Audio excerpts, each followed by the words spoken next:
Next, what we'll be taking a look at is Buddy and Earl and the Great Big Baby.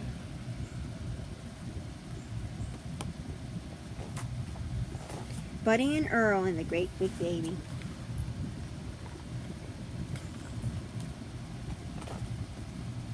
Mrs. Cunningham is coming for a visit, said Mom. She's bringing her baby with her. Oh, I can't wait, cried Meredith, who loved babies. Me neither, cried Buddy, who loved Meredith. Hooray, shouted Earl, who loved excitement of any kind.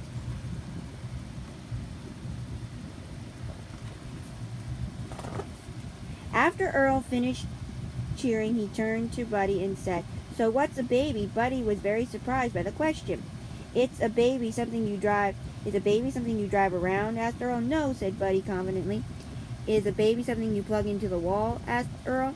No, said Buddy a little less confidently. Is a baby something delicious to eat? Asked Eric, licking his lips. No, explained Buddy in alarm.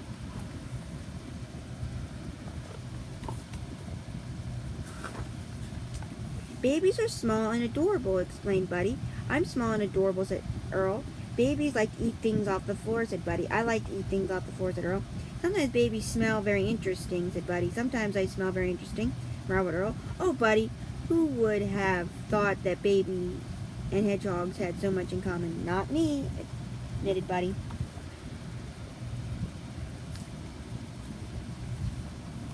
Just then the doorbell rang. Worried that Mom hadn't heard it, Buddy ran to the door and barked and barked and barked and barked and barked. Earl waddled after him to meet this curious creature he'd heard so many good things about. As soon as Mom opened the door, Earl politely said, Hello, baby. The baby had paid no attention to Earl. The baby paid no attention to anyone.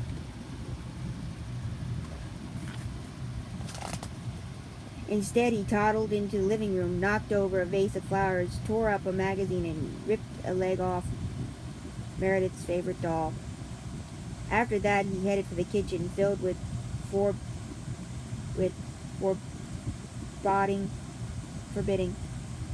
Buddy and Earl chased after him.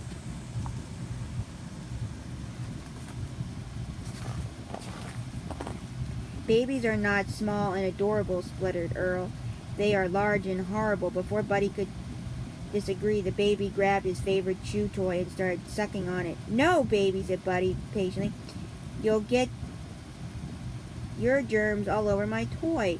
Not. Next, the baby reached into Earl's cage. No, baby, roared Earl. Bad baby. Laughing, the baby grabbed a handful of Earl's food and shoved it into his mouth. Earl was horrified.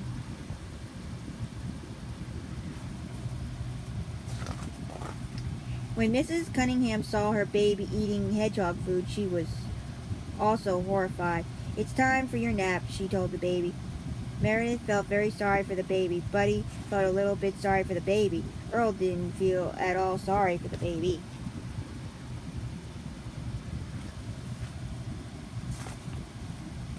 I'm glad she put you in your cage, Earl told the baby. That's not a cage, Earl. It's a playpen, said Buddy. You have no one but yourself to blame, Earl informed the baby. The baby hollered and screamed until Meredith read him a bedtime story. After that, he calmed down, but he didn't fall asleep. Neither did Earl. I'm watching you, baby, warned Earl. The baby gave Earl a great gummy smile. Oh, said Earl. The baby blew Earl a noisy kiss. Tee-hee, giggled Earl. The baby swung one chubby leg over the side of the pen. What are you doing? Asked Earl anxiously.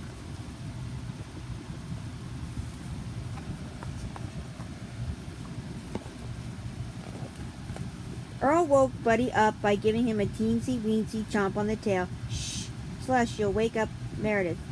Shush, you'll wake up Meredith, whispered Earl. I need your help, Buddy. The adorable little baby has escaped. I thought you said babies were large and horrible, whispered Buddy. Earl didn't answer. He was already speed-waddling away.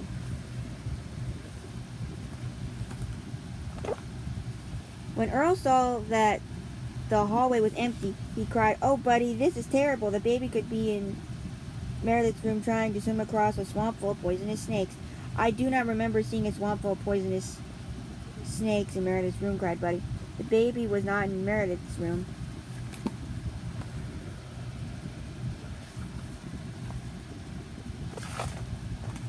The baby could be in Michael's room trying to leap over a giant pit of bubbling lava, bellowed Earl. I don't think there's a giant pit of bubbling lava in Michael's room, bellowed Buddy. The baby was not in Michael's room.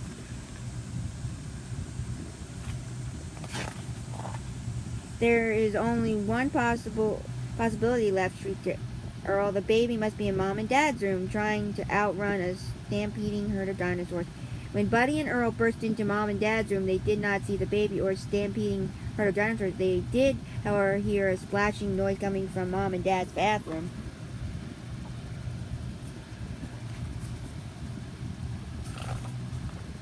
Dashing over, they found the baby washing one of Dad's new shoes. Thank goodness, sighed Earl. The baby is safe and all is well. I do not know if Dad would think that all is well, Earl said, Buddy. People are more important than things, said Earl wishfully. Now go find something else for the baby to wash. We need to keep him busy until help arrives.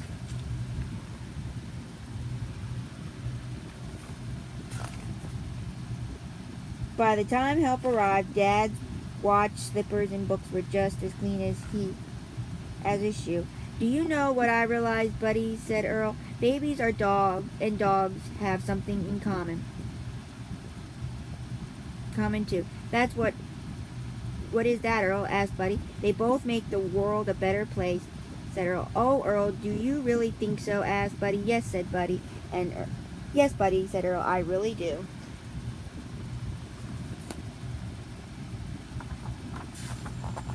The end. Buddy and Earl and the great big baby.